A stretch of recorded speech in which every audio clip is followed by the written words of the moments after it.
हमारे दिल्ली के in charge Congress party के नेता काजी निजामुद्दीन जी, गुरदीप सप्पल जी, तारिक अनवर साहब जी, हनुमंत राव जी, अफ्ताब अहमद जी, मनोज कुमार एमपी जी और इस कार्यक्रम को आयोजित किए श्री जी और यहाँ पर जमा हुए मेरे भाइयों बहनों और मीडिया के मेरे दोस्तों, मुझे खुशी है कि आज दलित, ओबीसी, माइनॉरिटी, आदिवासी इन संगठनों का एक जुए की तरफ से यहाँ पर एकत्रित हुए हैं, तो आप सभी को मैं धन्यवाद देता हूं, क्योंकि जब तक किसी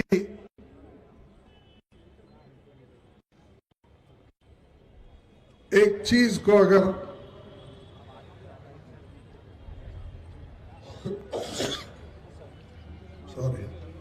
पानी भी एक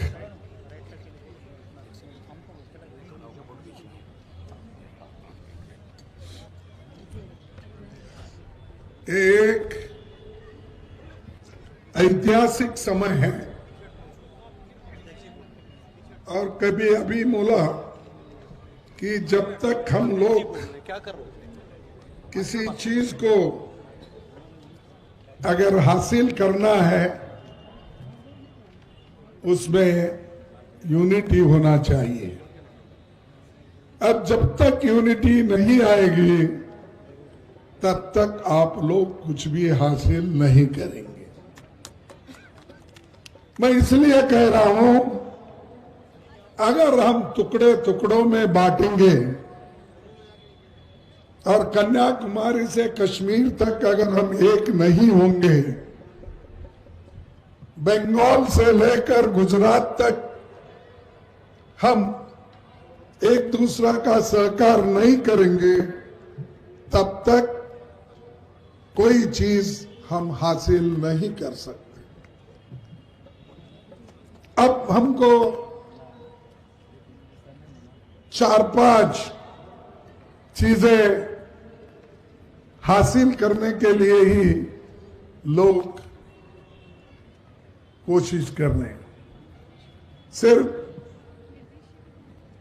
आपका एक ही संगठन नहीं है, लेकिन देश के हर संगठन ये चाहते हैं कि इस देश में संविधान को बचाना चाहिए।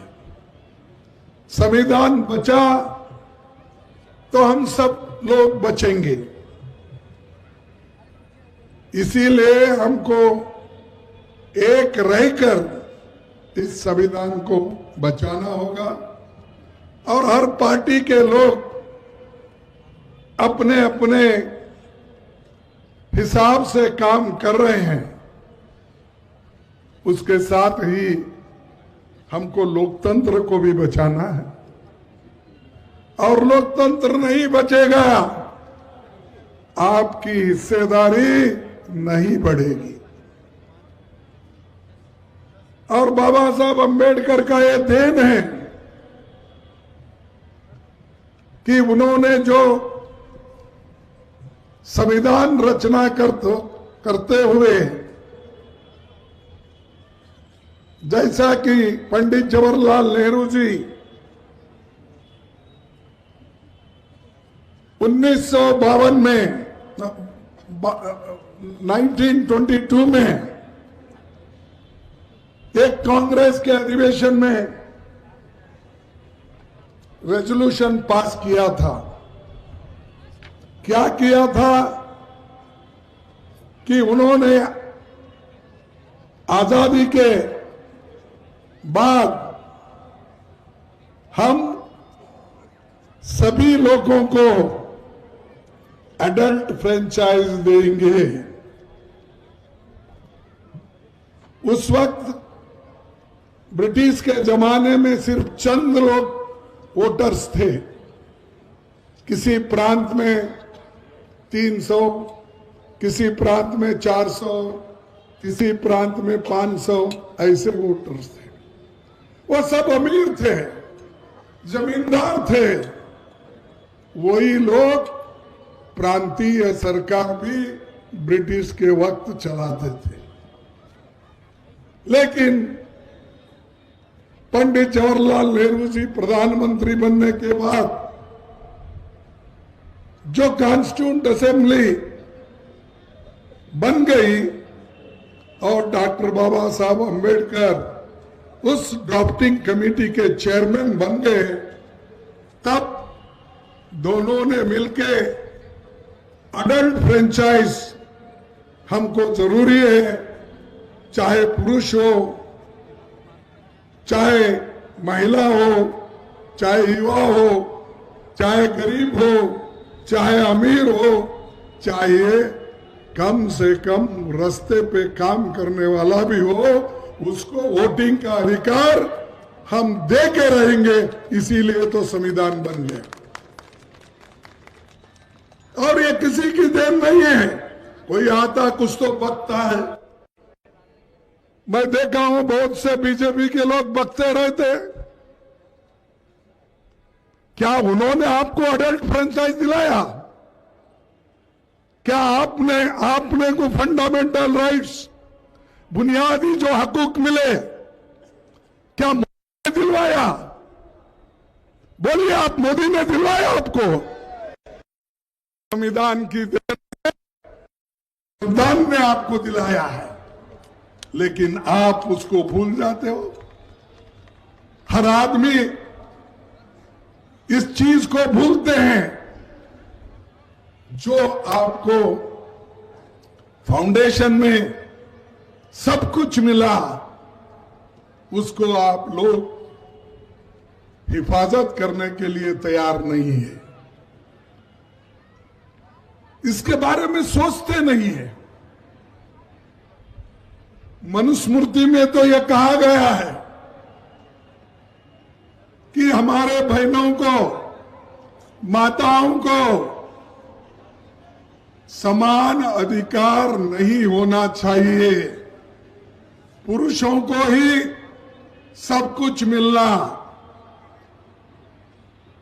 अब उन्होंने ये भी कहा, मैं भूल गया हूं, माफ करना, आप लोग इसको ठीक कर ले सकते हैं। मनु ने ये कहा और उसके साथी लोगों ने भी ये कहा कि शूद्र और महिलाएं ये सब तांडन के अवतार है, कहा था। यही ना? हा? तांडन के अधिकारी है, ताड़न। ठीक है, आपके पास वो बोलते हैं, हमारे पास ये बोलते हैं, भाषा की अलग। लेकिन आपके पास महिलाओं के लिए ये है, लेकिन आजादी आने के बाद महिला आज प्रधानमंत्री बन सकती है, देश के अध्यक्ष बन सकती है, एमपी बन सकती है, एमएलए बन सकती है, जिला पंचायत अध्यक्ष बन सकती है, मेयर बन सकती है। ये सब किसका देन है? संविधान का। इसीलिए संविधान बचाओ, ये आंदोलन जो है हर जगह चलना चाहिए। ये मेरा तेरा नहीं है, ये तो सबका है। अगर सब एक रहेंगे तो कुछ हासिल करेंगे, अगर एक नहीं तो कोई किसी को कुछ नहीं मिलने वाला है। सभी लोग डॉक्टर अंबेडकर नहीं बन सकते। एक व्यक्ति ने कॉन्स्टिट्यूंट असेंबली में जाकर सबको मनवाकर जो हमारे को मूलभूत अधिकार दिलाए, और उसी के साथ जो कांग्रेस पार्टी ने उस वक्त उनको साथ दिया, और उसका जिक्र मैं पार्लियामेंट में बहुत बार किया हूं। आज भी हमको वैसा ही रहना चाहिए, और लोगों को ये मालूम होना चाहिए कि देश एक है और देश में सब एक है। कोई भेदभाव नहीं होना चाहिए। लेकिन आज जब राहुल गांधी जी ने जातीय जनगणना की बात उठाई तो मोदी और शाह जी ने ये उठाया, ये देश को तोड़ने की काम कर रहे हैं। अरे भाई, देश को तोड़ने की काम उन्होंने कर रहे हैं, देश को जोड़ने के लिए उन्होंने जाति गणना का डिमांड किया है, और हम भी बात करते हैं। वो उसमें आपको मालूम होगा कि कौन कितने कौन सी कम्युनिटी कहां है, उसको क्या करना चाहिए, इकोनॉमिकली कैसा है, सोशली कैसा है, कितनी खेती उसके पास है, कितनी नौकरी उसके पास है, ये सब निकालने के लिए उन्होंने ये जाति जनगणना का बीड़ा उठाया। और हमारा काम है, जिन लोगों को इससे फायदा होता है वो लोग पहले उठना चाहिए। अगर वो लोग पहले नहीं उठे, फिर दूसरा क्यों आपके लिए आएगा, मदद करेगा? या आप सोचिए। अरे, जब मेरे को एक बात याद आती है, महात्मा गौतम बुद्ध ने जब अपना धर्म का प्रचार करते वक्त उनके साथ सिर्फ उन्होंने जो दीक्षा दी, सिर्फ 5 लोग थे, और 5 लोगों के साथ उन्होंने धर्म का जो प्रचार किया, आज दुनिया भर में बुद्ध का नाम, अंबेडकर का नाम प्रसिद्ध है।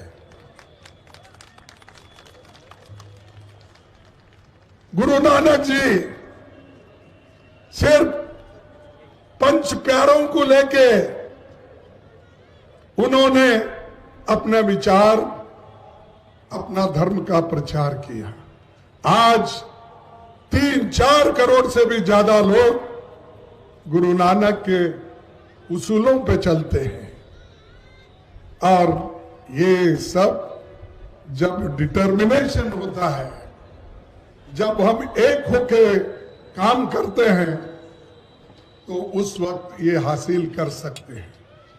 आज बहुत से गरीब लोग भी जो सिख धर्म में हैं, उन्होंने भी बहुत अच्छा अपनी पढ़ाई हासिल की, संपत्ति भी बनाया, सब कुछ किया। लेकिन ये सब कैसा हुआ? कम लोग रहे तो भी कमिटेड लोग थे। इसीलिए हमको एकजुट रहना, और उसी के साथ मैं और एक आपको बात कहूंगा। इस यूनिटी को तोड़ने के लिए मोदी जी कोई कसर नहीं रखते। धर्मों में झगड़ा, जाति जातियों में झगड़ा, एक जाति को उठाएंगे शेड्यूल कास्ट में, दूसरे जाति को नीचे करेंगे। एक जाति को मुसलमान में किसी एक कास्ट रहता है, उसको प्रोत्साहन देने की कोशिश करेंगे, लेकिन आम आबादी को, आम लोगों को वो इसलिए छोड़ देते हैं क्योंकि उनके प्रति उनकी घृणा है, नफरत करते हैं। इसीलिए उस नफरत के खिलाफ हमारी लड़ाई है। और खास करके अब पॉलिटिकल पावर ये जरूरी है। अगर बाबा साहब अम्बेडकर संविधान के रूप में अगर आप लोगों को पॉलिटिकल पावर नहीं देते, वोटिंग पावर अगर नहीं देते, नेहरू जी उनको अगर कबूल नहीं करते, आज हमारे इतने लोग एमएलए, एमपी, आईएएस, आईपीएस लोग कभी नहीं होते थे। आप ये याद करो, अब पीछे देखो, अब आगे देख के तो चलो, लेकिन पीछे भी देखो। जिन जिन लोगों ने तुम्हारे लिए कुर्बानी की है, लड़े हैं, लड़ते रहे हैं, उनका भी थोड़ा ख्याल रखो। और दोस्तों, मैं एक और बात कहूंगा, बहुत सी चीजें हैं, मैं उसको बोलने नहीं जाता क्योंकि आप लोग बहुत देर से यहां बैठे हैं। तो जब बीजेपी केवल अपने नैतिकता की बात बहुत करती है, यह और बार बार अनैतिकता काम करते हैं। बीजेपी क्या करती है? बीजेपी आपके वोट चुराती है। कैसा चुराती है? ईवीएम के वजह से। और वो वोट चुराती है, और यहां तक कि ना एमएलए को भी चुरा के भगा लेके जाती है। जैसा महाराष्ट्र में, कर्नाटक में, उत्तराखंड में, मणिपुर में जो हुकूमत हो गए, वो सब चुरा के, एमएलए को चुरा के ही लेके गए। और बीजेपी चुनी हुई सरकार को भी चुराती है, और आपके पेंशन को भी चुराती है। और किसानों का एमएसपी तो छोड़ो, उसको तो वो लोग कुछ भी नहीं करे, लेकिन बॉर्डर पे लोग एमएसपी के दाम के लिए बैठे हुए थे, उनको मारकर भगा दिए, कुचल कर मारे। ऐसी बीजेपी है, और उसके नेता भी लोग वैसे ही हैं, और आपका हकूक चुराती है, और लोकतंत्र की आत्मा निष्पक्ष चुनाव में बसती है। हम यही कह रहे हैं, देखो भाई, आप निष्पक्षपात से चुनाव करो, चोरी मत करो वोटों की। वो को मैं देखा हूं बहुत से जगह, मेरे को कंप्लेंट आए पूरे देश में, वो लोग बोलते हैं साहब 1 घंटे में 1000 वोट डाल देते हैं। ये कैसा? बैटरी खत्म होती है, लेकिन बाद में अगर देखते हैं तो वहां पर फिर बैटरी, उसका जो दिखता है 60-70% दिखता है, 99%। तो यह सब कैसा होता है? इसीलिए जमहूरियत को टिकाना भी इम्पोर्टेंट है। जातीय जनगणना के लिए भी हम तैयार होना चाहिए। जातीय जनगणना उसी वक्त होगी जिस वक्त तुम्हारे पास पावर होगा लड़ने के लिए। अगर तुम तैयार हो तभी जातीय जनगणना के लिए वो लोग तैयार हो जाएंगे। हम तो कर रहे हैं। अब हमारे हनुमंत राव जी यहां बैठे, अब वहां पर तेलंगाना में शुरू हुआ और उसी ढंग से कर्नाटक में शुरू हुआ और हर जगह जहां कांग्रेस है वहां शुरू हुआ। लेकिन जहां जहां बीजेपी है वहां उन्होंने शुरू नहीं किया, क्योंकि मोदी साहब बोलते हैं भाई जाति जाति में बंटवारा हो जाएगा, इसीलिए जाति जनगणना अब जरूरी नहीं है। और मेरे को और एक आपसे बात करना है, क्योंकि बात तो बहुत है, अगर लंबी बात करते ठहरो तो अभी मेरा पार्लियामेंट में वक्त है, उस वक्त भी बात करूंगा। लेकिन इस वक्त और एक मैं कहूंगा कि हम जिस ढंग से आज जाति जनगणना के लिए, संविधान बचाने के लिए, लोकतंत्र बचाने के लिए, अपने हकूक को ठीक ढंग से रखने के लिए हम जो कोशिश कर रहे हैं उसी ढंग से हमको ये जो हम बात कर रहे हैं, ये जो हमारे हक है उसको रिटेन करने के लिए भी हमको एक होकर लड़ना चाहिए। ये तो मोदी जी खैर पॉलिटिशियंस के पीछे हैं, सीबीआई, ईडी और कौन सा ये उनका इनकम टैक्स, ऐसा उनके पास है। लेकिन आपको क्या करेंगे? ना आपके पास इनकम टैक्स देने के लिए हैसियत है, ना आपको कोई छुपाना है, ना कुछ करना है। जो कुछ भी है, एक आधा घर हो सकता है, उसके सिवाय और कुछ नहीं। रोज लाकर रोज खाने वाले लोग हमारे पास हैं, वो मजदूर है, छोटे मोटे व्यापारी है, छोटे मोटे ऑफिसर्स हैं, और वो ऑफिसर्स भी अगर रहे तो 4-5 बच्चे उनको अगर है तो वो अच्छे स्कूल भी नहीं पढ़ा सकते। तो ये हालत अभी भी है। और मैंने ये बात कई और जगह भी कही, ये देश में इतना गरीबी बढ़ रही है, बेरोजगारी बढ़ रही है, और महंगाई तो इतना बढ़ रहा है, पूछो मत।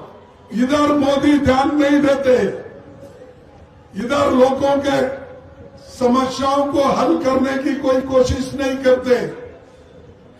इसीलिए आपको इसलिए भी लड़ना होगा, जैसा कि हम ईवीएम के खिलाफ तो लड़ेंगे, जनगणना, जातीय जनगणना के खिलाफ जो हो रहा है आंदोलन उनका, हम उसको भी मुकाबला करेंगे।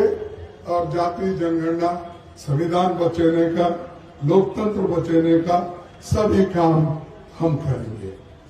और 50% जो एक सीमा है रिजर्वेशन का, उसको खत्म करके हम ज्यादा उसको परसेंटेज में लाएंगे, तभी हमारे ओबीसी को हक मिलता है, तभी हमारे दूसरे लोगों को हक मिलता है।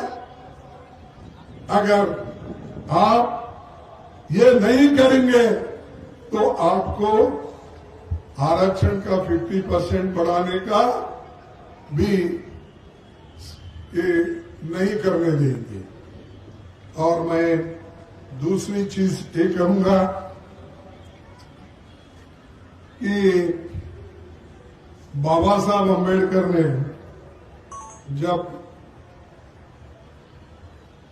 एक संविधान लिखकर बाहर दिए, तब ऑर्गेनाइजर पेपर एक है बीजेपी का, 30 नवंबर 1949 में, 1949 में, अब ऑर्गेनाइजर एक उनकी पत्रिका जिसके एडिटोरियल में उन्होंने लिखा, और इतने बुरे तरीके से लिखा, मनुस्मृति में दर्ज मनु के कानून दुनिया की प्रशंसा का कारण है और वे स्वयं स्फूर्ति, आज्ञाकारिता और अनुरूपता पैदा करते हैं।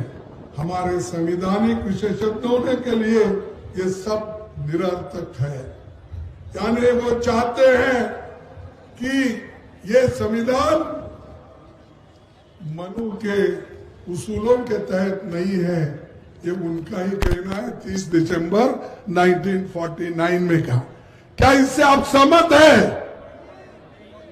सहमत है? अरे वो भी आवाज तुमसे नहीं निकलती। अगर कल तुम्हारी जान लेने के लिए आए तो तुम क्या आवाज निकालेंगे?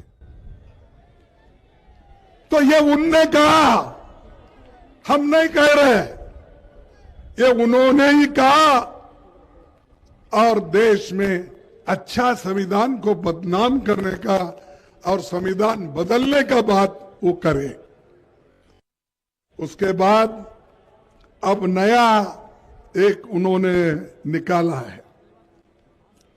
क्या है कि कौन महाराज वो जज थे, मुझे मालूम नहीं, मैं क्योंकि बहुत ये करता हूं, सम्मान करता हूं, क्योंकि हमारे जो संविधान में बाबा साहब अम्बेडकर ने लिखा है, एक संविधान पवित्रता रखने के लिए मैं उनका सम्मान करता हूं।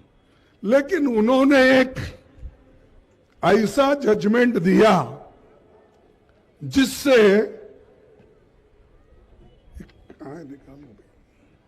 स्मिता देखो इधर किधर है। उन्होंने ऐसा एक जजमेंट लिखा, उससे आज हिंदुस्तान में पेंडोरन बॉक्स खोल दिए। अब सब जगह सर्वे वाले जा रहे हैं, हर जगह सर्वे वाले जाकर, ये पहले मंदिर था, अब ये मस्जिद कैसा हो गया, ये कह रहे हैं। और एक नहीं, दो नहीं, सैकड़ों तरफ आज आवाज उठी है कि हर जगह कुछ ना कुछ मस्जिद के, कुछ ना कुछ मस्जिद के नीचे अच्छे मंदिर है, शिव मंदिर। लेकिन हमारे 2023 में बीजेपी का, सॉरी आरएसएस का एक नेता ने कहा, जिनका नाम क्या है, मोहन भागवत, हाँ मोहन भागवत 2022 में कहा, हमारा लक्ष्य राम मंदिर बनाने का था। हर मस्जिद के नीचे शिवालय ढूंढने का गलत है। ये किसने बोला, समझे आप? उन्होंने बोला हमारा लक्ष्य राम मंदिर बनाने का था, हर मस्जिद के नीचे शिवालय ढूंढने का गलत। अब आपके लोग ही एक बार ऐसा बोलते हो और एक बार बोलते हैं ये मंदिर गिरा के मस्जिद बनाए, ढूंढो। और भाई कितना ढूंढेंगे आप? अब 1940 जो थी उसको रखने के लिए, स्टेटस को मेंटेन करने के लिए एक कानून बनाया गया 91 में। तो प्लेसेस ऑफ वर्शिप एक्ट। फिर आज फिर खोद खोद के हम क्यों झगड़ा निकालना? हम सब तो एक है ना, तुम एक ही चाहते ना, एक रहो सेफ रहो बोलते, तुम सेफ रहने ही नहीं दे रहे। कटेंगे बटेंगे तो कटेंगे। अब भाई बांटने वाले भी आप, काटने वाले भी आप। और तुम्हारा नेता मोहन भागवत कहता है ऐसा, भाई बस अब राम मंदिर बन गया, इसके बाद कोई शिवालय ढूंढने की जरूरत नहीं।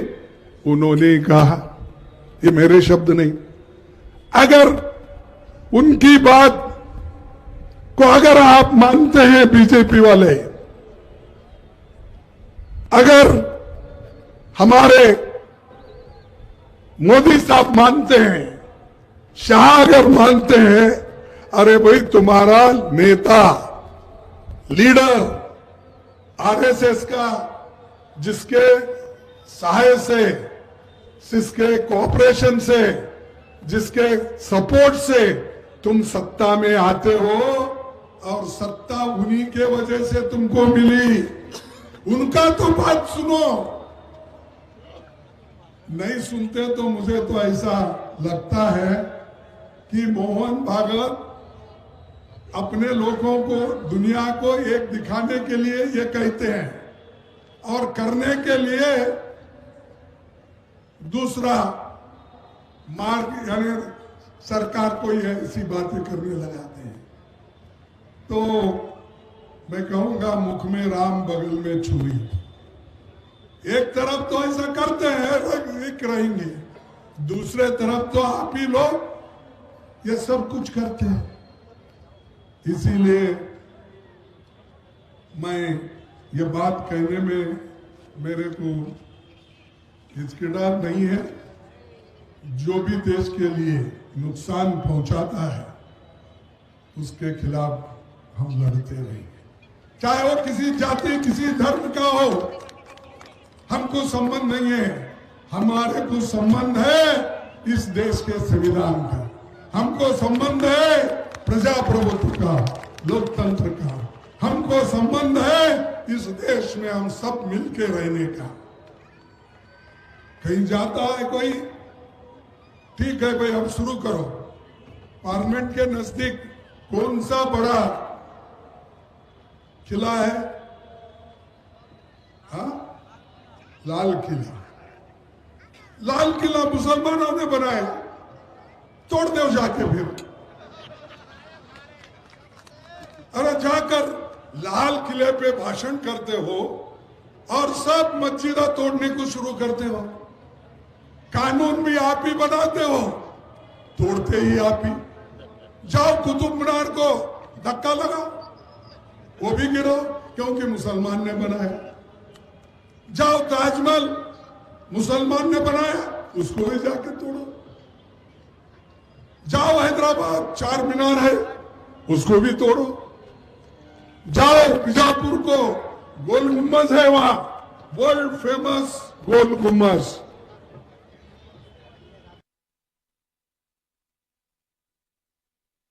जमाने बना, इसीलिए वहां पर भी खोद के निकाल के वो भी तोड़ दो। ऐसे कितने उदाहरण मैं बनाऊं। अरे वर्ल्ड फेमस, हमारे पास बहुत से चीजें हैं, क्या वो सब गिराते जाएंगे हम? क्यों? मैं खुद हिंदू, मेरा नाम है मल्लिकार्जुन खड़गे। मल्लिकार्जुन बोले तो अरे पार्वती, मल्लिकार्जुन ये कितना 12 लिंग में से एक पवित्र लिंग हूं मैं। मेरा बाप ने ऐसा नाम रखा कि ये 12 लिंग में से एक लिंग वो मल्लिकार्जुन। तो उनके पास है हमारे हनुमंतराव के पास। तो क्या मैंने नाम, मैं सेकुलर हुआ, सेकुलर के तहत मेरी पार्टी चलती है। मैं सेकुलर रहने के वजह से सबसे चाहता हूं कि एक होके चलो। तो मैं सेकुलर हूं, इसलिए मैं हिंदू नहीं, सेकुलर हूं इसलिए मैं मल्लिकार्जुन, आप वो नाम को नहीं मानते हैं। अरे भाई क्या फिर रहे भाई, तो अरे भाई आप सोच लो, ये देश को तोड़ने वाले लोग हैं जो आज आपको लोकतंत्र में शक्ति मिली है, उस शक्ति को खत्म करने के लिए ये लोग कोशिश कर रहे हैं।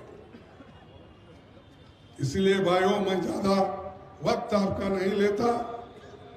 जो कार्यक्रम आपके हैं, संविधान बचाओ और अपना लोकतंत्र बचाओ, और उसी तरह से अपना जितने भी हमने जनगणति का भी बात किया और हर चीज का मैंने यहाँ पर बात किया हूं।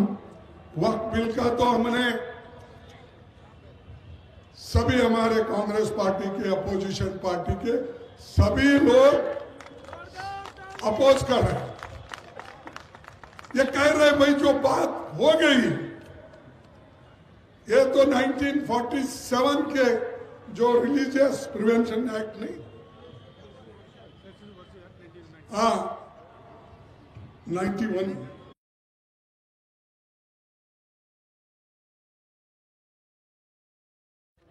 ये भाई नहीं, बाबा साहब अंबेडकर ने अपने लास्ट स्पीच में कहा है, उन्होंने कहा है हम बहुत बार लड़े हैं और हम बहुत बार आजादी हासिल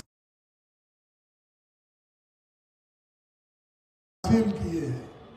अगर इस बार हम हमारी आजादी खो लेंगे तो कभी आपको मिलने वाला नहीं है।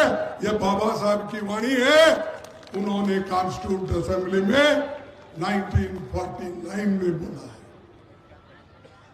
तो इसलिए दोस्तों, मैं इतना ही कहूंगा, हम सब मिलके न्याय के लिए लड़ेंगे, अन्याय के खिलाफ लड़ेंगे और सभी को, जैसा बाबा साहब अंबेडकर ने कहा कि शिक्षा और यूनिटी और संघर्ष, ये तीन चीजें गरीबों के लिए बहुत महत्वपूर्ण है। इसीलिए हमारे लोग की कोशिश करना कि हमारे बच्चों को सुशिक्षित करो और उनको इकट्ठा करो और उनको अन्याय के खिलाफ लड़ने की शक्ति दो। और वो काम यहाँ बैठे हुए जो भी एनजीओज हैं वो करेंगे, ऐसी आशा में करते हुए अपने 4 शब्द को मैं समाप्त करता हूँ। जय हिंद, जय भीम।